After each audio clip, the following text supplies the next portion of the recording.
So remember those times when you were growing up and you had to be quiet every so often? This is one of those times. I've learned through the past and through life experiences that fishermen do not like to be disturbed. While they'll tolerate the click of a shutter every so often, talking to camera was not going to happen this morning. Bennett Spring State Park is exploding with composition possibilities. Sometimes it takes longer to find the composition that you want that will help convey your vision and your feeling on the day that you're there. This morning, there were 3 compositions that I was specifically looking for. The first was there's a cascade on the outflow of the actual spring that I wanted to get close into. I also thought about doing a panoramic. Finding an angle on that little cascade was pretty challenging with the amount of fishermen that were surrounding it that morning. So for composition number 1, I worked my way down the line of fishermen until I was almost perpendicular to the cascade, or rapids if you will. I really didn't want to be this close to it, but it's the best angle that I could get with the minimal amount of people in the scene. I was able to zoom in on my 70 to 300 mil kit lens. Yes, it's a kit lens. And I was still able to get the blur and a little bit of the detail in the water in this shot.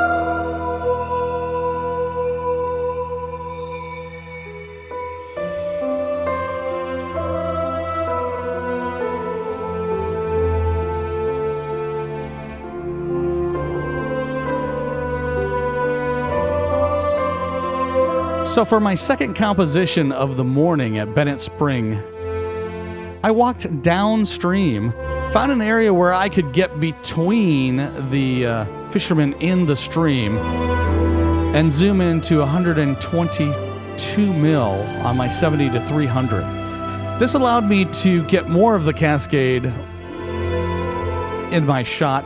My original intent while in the field that morning was to turn this image into a pano. I'm not sure if it works for that or not. What's your opinion? Leave it down in the comments below.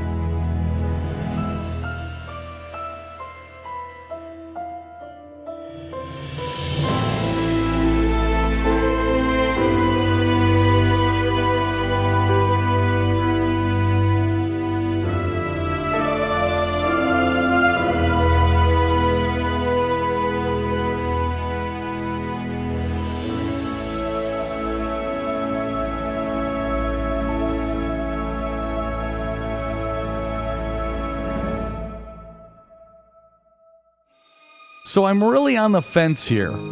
Help me out. That was the pano. Next up is how it came out of the camera, full frame. I like both of them. I like the full frame one because you have more of the trees along the bank in the image, so you know where that green's coming from. But I like that tight 14 by 5 panoramic as well. So leave me a comment down below as to which one you like better. And, you know, that's probably the one I'm going to go with, because I'm just so on the fence. I just can't figure it out which one I like better. So let me know down below.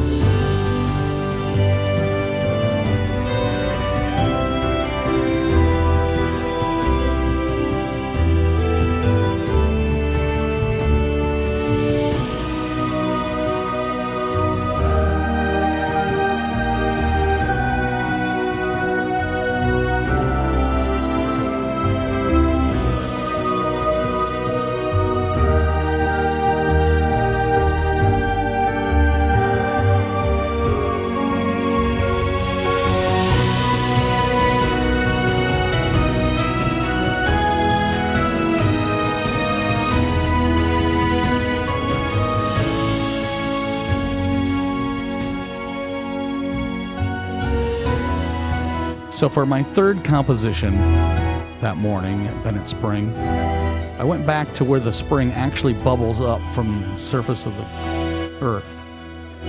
And I did what I consider to be an ultra-wide panoramic. It's more than 7 images stitched together, and it gives this really wide perspective, almost 360, not quite, of the whole spring. And in this image, I wanted to include fishermen in it. This is more of an environmental portrait of what goes on at the spring.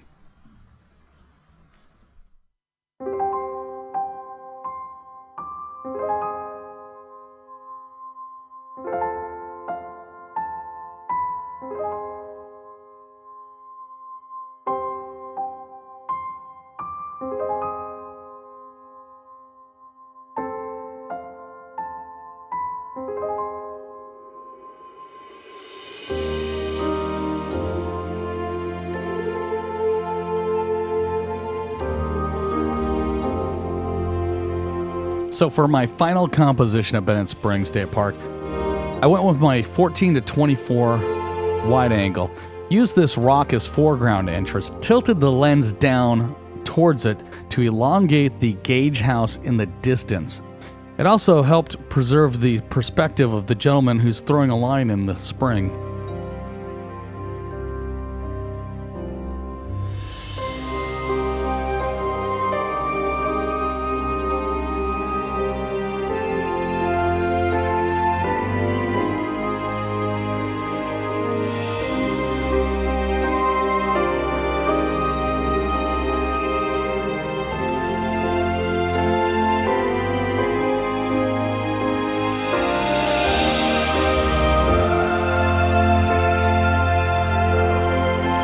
So thanks again for watching as we explored Bennett Springs. We're on to our next location next week. Not exactly sure where that's going to be, but it's going to be somewhere in the great state of Missouri. And once again, not sponsored. God, it would have been nice to have been, but it didn't happen. Thanks for watching. Hit that subscribe button if you haven't yet done so. Ding the bell. Both those actions really help out the channel. And if you like this video, give me a big thumbs up and feel free to share it on any social media with anybody that you think might be interested in seeing us explore Missouri or any of our previous locations like Kauai or Arizona or the Pacific Northwest. Thanks again for watching, and we'll see you next time down the road somewhere in the great state of Missouri.